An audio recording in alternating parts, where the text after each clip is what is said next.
You know what really gives me a thrill? Well, I'll tell you when we come back. Don't go away.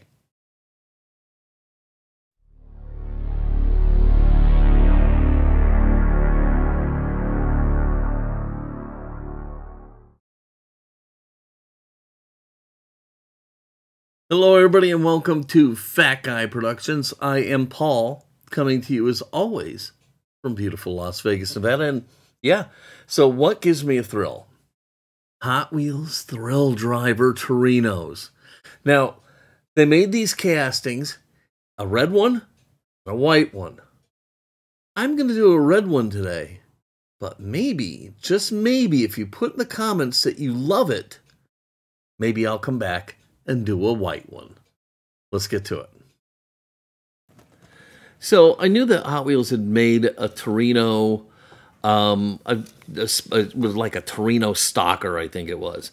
But I'd never heard of this, Thrill Drivers. And I guess it was a set that included two Torinos, a red one and a white one, called the Thrill Drivers. And it came with track and stuff. And, you know, I guess they were thrilled to be driving. I don't know. Anyhow, I found this car, and I thought it looked like fun, so I'm going to restore it. I think one of the reasons I want to restore this is because it's really ugly. Okay, I'm not a real big fan of the tampos they put on there. The red is kind of dull and burnt out. The base is all stripped off of all its plating. I guess it must have been chrome plated at one point. The car just really is a flop. It's the kind of car that if you saw it at a swap meet, you'd walk right by it and never give it a thought. But I've got it, and I guess what I want to do is I want to see if I restore it and do some of my stuff to it, will it look better? I don't know. I don't really know why I'm doing this car because it really doesn't move me. But we're going to give it a shot, and we're going to see what happens. And it's got a plastic base. That's a second strike against it because I hate plastic-based cars. Glass, interior, body, you know, the whole schmear. That's the only really good thing here is that everything is complete. Now, it does have one neat feature in that they have molded in an air scoop into the interior, and it pops up through the hood of the car when you put it together. And I thought that was kind of a neat little concept.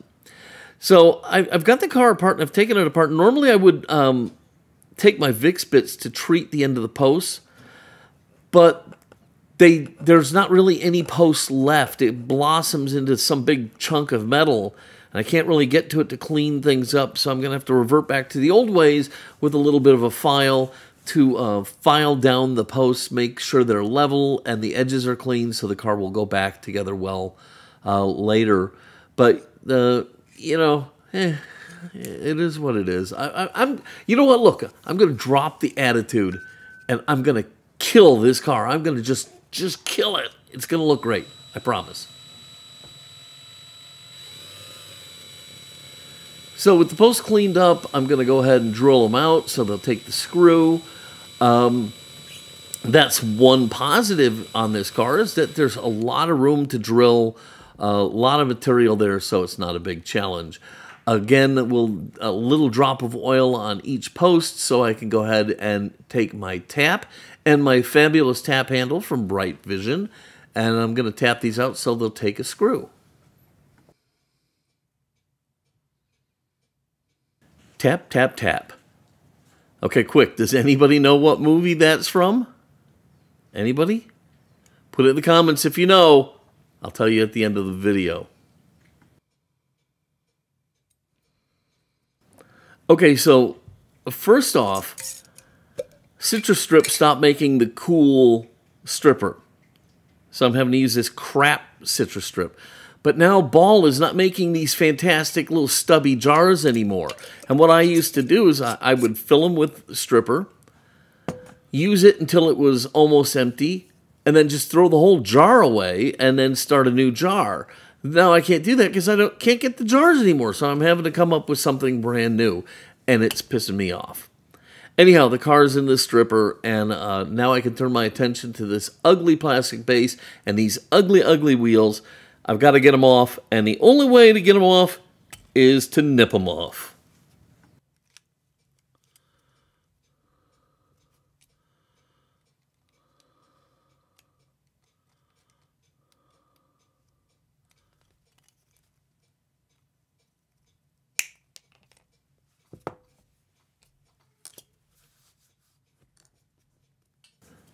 Okay, so all the wheels are off. The base is, well, ugly.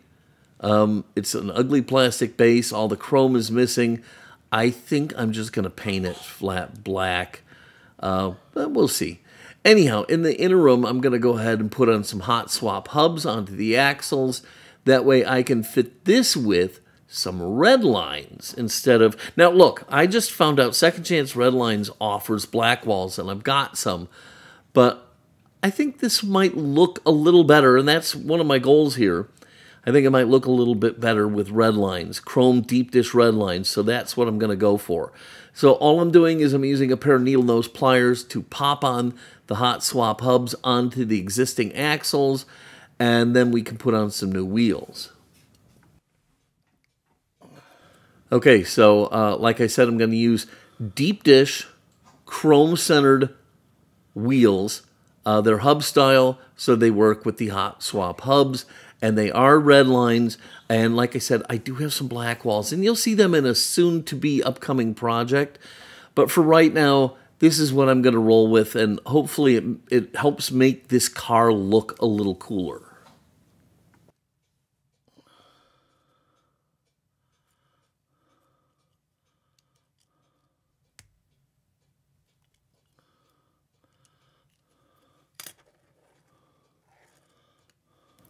All right, so we're going to turn our attention to the glass, and we've got the Flitz out and a cotton bud, and we're just going to kind of polish this thing up. If it was worse, I would sand it first and then polish it and then gauzy it, but this is going to be fine going straight to the Flitz. So just a little dab will do you. Rub it in. It should kind of get kind of squeaky sounding, and that means you're really getting into it. But we'll go ahead and get this polished up. Be careful if you opt to use a rotary tool here, because they can generate so much heat. You can damage your little glass piece, and you don't want that. So if you're asking, I'm telling you, it's better to do it manually here. So the glass piece is looking fabulous, and we're going to step it up one notch by giving it a dip in the gauzy. We'll wick off the extra, put it in the onion saver, and stick it aside to dry.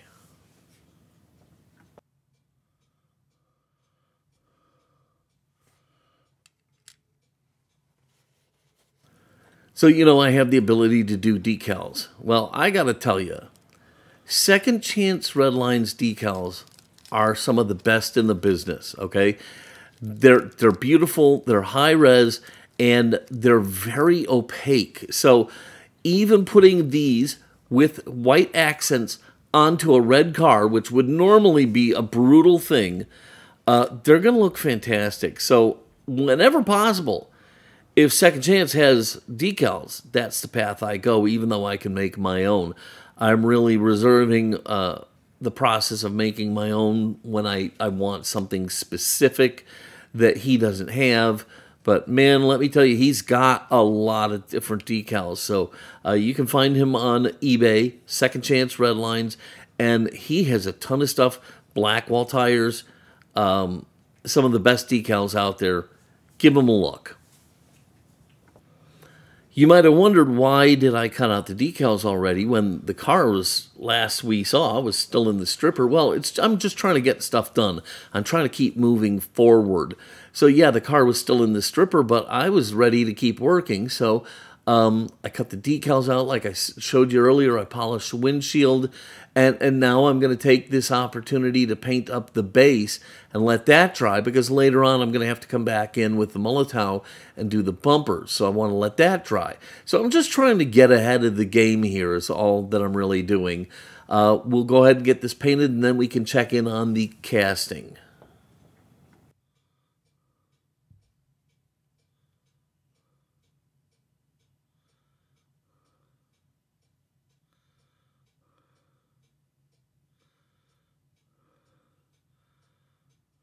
All right, so the casting is out of the citrus strip. It did a fantastic job. It's not as fun as it used to be, but it still works really, really well. We've got it out. It looks great. We washed all the scamots off of it. We're going to dry it and then hit it with the brass bristle brush. Now, again, this is going to be an opaque car, so short of any damage I need to address, I don't really have to do much to this body. I don't have to worry about toning or anything like that. So we're just going to dry it, brush it, and then we can head to the paint booth. Okay, so like I said, I didn't really need to do a lot to this casting in terms of body work because it's going to be an opaque paint job. But I did hit it with a coat of Tamiya Fine Primer, let that dry, and now I'm using the opaque red paint from the Redline Shop. What that is going to do for me is going to give me a nice hard finish here because it takes the hardener, it's the urethane stuff. It's really going to give me a fantastic base. The decals are going to go on great, and then we can clear coat it at the end. So, and also, I've been doing some experimenting with the clear coat from Diecast Graveyard and Paul Bechtel, and this is just another opportunity for me to use his clear coat in different ways. So today his clear coat is going to go over a casting using the Redline Shop paint and decals, and we'll see how that comes out. And again, keep watching because I'm going to be doing a standalone video on his clear coat. But, you know, I need to experiment, right? Yes, I do.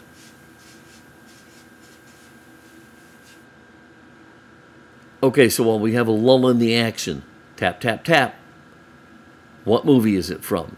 I'll tell you what, I'm going to give you a little cheat here. Put it in the comments down below, but I am going to give you a little more information to work with, okay? The whole scene goes something like this. Shall I tap? Yes, please. Tap, tap, tap. Okay, there it is. That's all I'm going to tell you. Put in the comments what movie that is. Okay, so I'm feeling really positive because that red paint is just stunning looking, okay? And then these Second Chance Redline decals, I know they're going to look fantastic, probably better than original. So what we're going to do is we're just going to dip them in some water, slide them onto the body, get them in position, and use a little bit of the Walther Solvaset and get them to conform down to all the nooks and crannies of the car. And then once that's dry, we can head back to the paint booth.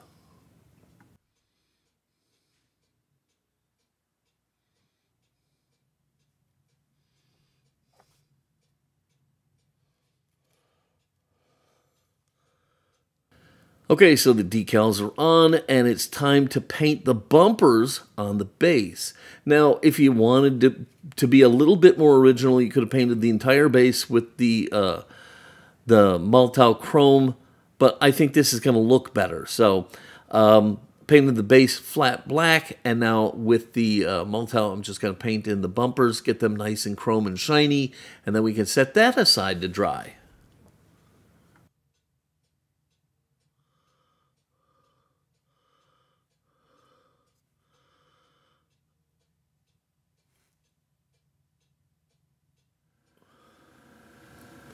Okay, so we're back at the paint booth, and we are using the Diecast Graveyard Clear Coat to seal the car up and the decals up and give it a great glossy, wet look shine.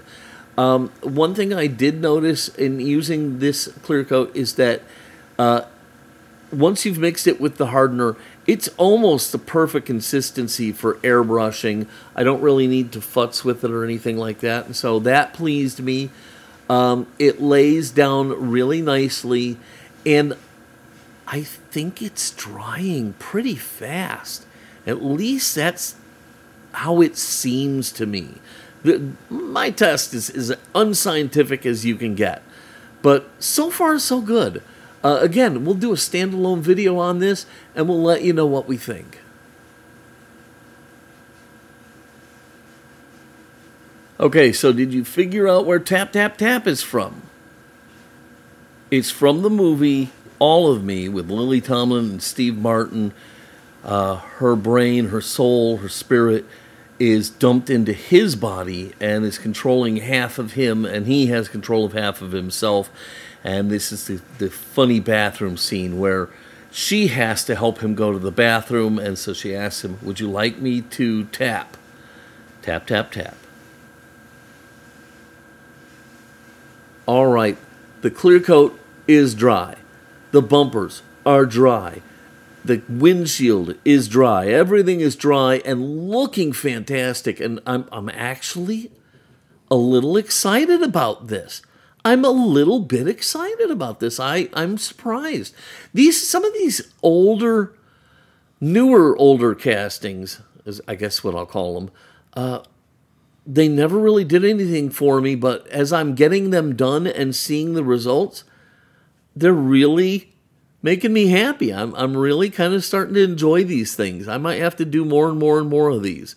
So anyhow, we're going to put all the pieces together, button this up with a couple of small screws, and then we can finally get a look and see what we've done.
All right, there it is, as a Redline, the way it should have been.